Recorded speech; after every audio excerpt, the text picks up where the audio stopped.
ये 3 विशेषज्ञ दक्षिणी नॉर्वे के ब्रेविक में अपने सीमेंट प्लांट को जलवायु तटस्थ बनाने की कोशिश में लगे हुए हैं। उन्होंने अपनी सीमेंट भट्टी के पास एक फिल्टर लगाया है। अब उन्हें कार्बन डाइऑक्साइड गैस के उत्सर्जन को नियंत्रित करना सीखना है। हम भाप, रसायनों, पानी, दबाव और काफी ज्यादा तापमान का इस्तेमाल करते हैं। सभी चीजों के साथ तालमेल बैठाकर काम करना होता है। सीमेंट उद्योग बड़े CO2 उत्सर्जकों में शामिल है। चूने को भट्टी में जलाने से भी बहुत सारा कार्बन डाइऑक्साइड निकलता है।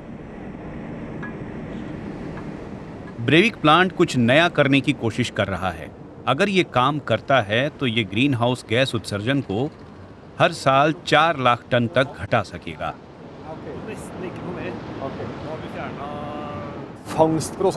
कार्बन डाइऑक्साइड को अलग करने की प्रक्रिया काफी सीधी सादी है। ये सब एब्जॉर्बर में होता है। उसमें हम कार्बन डाइऑक्साइड गैस को कम तापमान पर अमोनिया के एक मिश्रण के जरिए अलग करते हैं। ये केमिकल CO2 को सोख लेता है।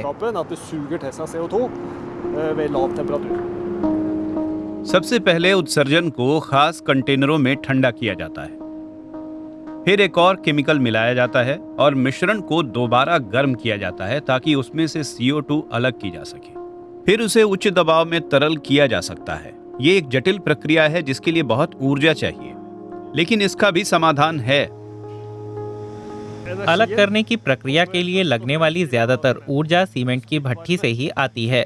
हम बची हुई हीट का इस्तेमाल इस प्रक्रिया में करते हैं, अन्यथा वो चिमनी से निकलकर पर्यावरण में चली जाएगी।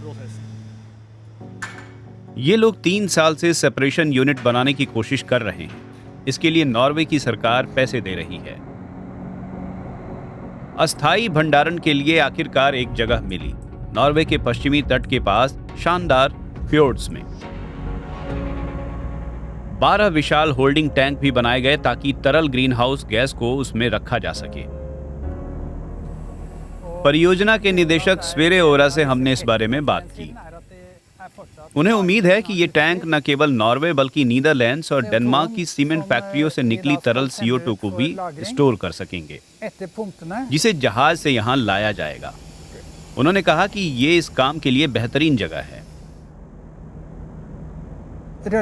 यहाँ नीचे हम अपनी पाइपलाइन के लिए एक टनल बना रहे हैं, जमीन से करीब 270 मीटर नीचे। फिर पाइपलाइन समुद्र तल के साथ उत्तर की ओर जाती है और फिर पश्चिम में उत्तरी सागर में मिल जाती है। पाइपलाइन समुद्र में 100 किलोमीटर तक जाएगी। इसके बाद तरल कार्बन डाइऑक्साइड 2600 मीटर की गहराई में स्टोर की जाएगी। लगभग 15 लाख टन कार्बन डाइऑक्साइड इस तरह सालाना समुद्र तल में डालने की योजना है। ये इसे स्टोर करने का एक सुरक्षित तरीका है। स्वेरे ओबेरा आश्वासन देते हैं और इसे साबित करने के लिए एक चट्टान भी दिखाते हैं। जैसा कि आप यहाँ नीचे देख सकते हैं, इन पत्थरों के बीच में जगह है। उसी तरह समुद्र तल में बलुआ पत्थरों के चारों ओर जगह है। ठीक इसी जगह पर हम CO2 स्टोर करेंगे। बलुआ पत्थर के ऊपर 75 मीटर मोटी शैल की परत है और ये इसे एक बढ़िया स्थायी भंडार बनाती है। नॉर्वे को पहले से ही कार्बन डाइऑक्साइड उत्तरी सागर में डालने का अनुभव है।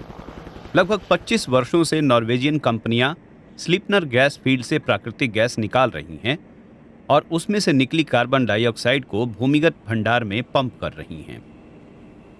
नॉर्वे के प्रधानमंत्री योनास गेहर स्टोयरे को विश्वास है कि उनका देश यूरोप को उसके महत्वाकांक्षी जलवायु सुरक्षा लक्ष्यों तक पहुंचाने में मदद करेगा। हमारे पास आने वाले कई दशकों तक काफी जगह है, खासकर यूरोप भर की कार्बन डाइऑक्साइड के लिए। तो अब हम यूरोप में उद्योगों से वैल्यू चेन्स बनाने पर काम कर रहे हैं जो CO2 को ट्रांसपोर्ट कर सकते हैं, पहले जहाज के जरिए और फिर पाइपलाइन के जरिए, और शायद फिर हम इसे पंप कर सकें। हम इसे उद्योग के लिए व्यवहारिक बनाना चाहते हैं। ऐसा होने वाला है। ब्रेविक सीमेंट प्लांट की टीम ये अच्छी तरह समझती है कि वे जो CO2 जमा करेंगे वो जलवायु के लिहाज से बाल्टी में एक बूंद के समान होगी, लेकिन उन्हें उम्मीद है कि कई अन्य प्लांट भी उनकी तर्ज पर चलेंगे। वो इस साल के अंत तक कार्बन डाइऑक्साइड को जमा करके उसे समुद्र की गहराई में स्टोर करने की शुरुआत करना चाहते हैं।